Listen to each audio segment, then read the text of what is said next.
So sets are pretty much similar in terms of creating, like you can create a read-only and a mutable set. However, sets do not care about indexing, and that is the way how they differ from lists. So let's create a fruit set here. We're going to call it fruits set, and you will use, just like we use list of, there is a set of function, so we will use set of. Don't have to define the type. Let's do apples. Oops. And then oranges. Pretty much the same way we create lists. And let's create a mutable counterpart as well. So we will call this fruit set M, and we will use mutable set. And as mentioned previously, we're using a val keyword here. We can use a var, but the difference is you won't be able to reassign it if you're using a val. So this is a mutable set of, so you should be able to add data into this. So let's add a banana in there, and that works just fine.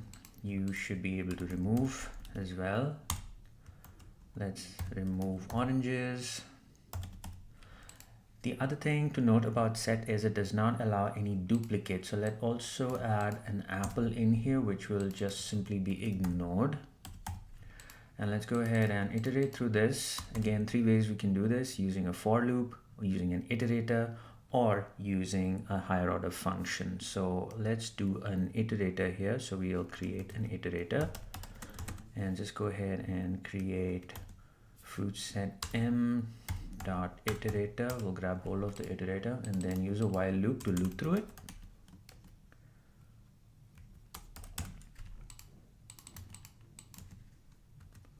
Oops, not iter. This should be iter dot has next, and then we will just print this value. So print ln,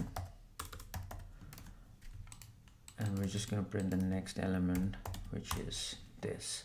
Let's go ahead and run this, and that's what it prints. So I added a banana to it, which was perfect. I removed oranges, so which was again perfect. And then I added an apples to it. It was simply ignored because there was already an existing apples in there. So sets do not allow duplicate elements in it, so just to keep in mind.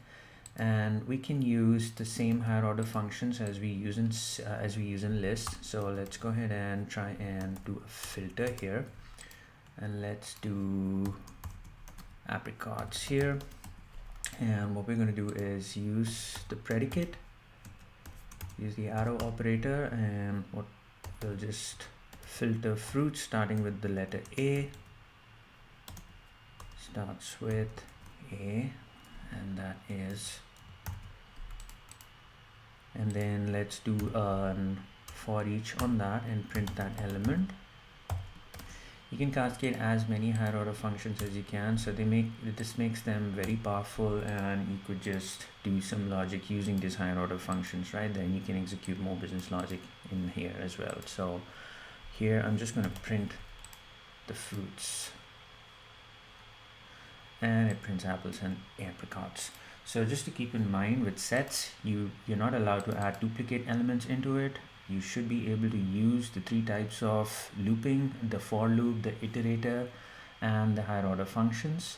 And also you should be able to create 2 different types of set: the read-only version and the mutable set version.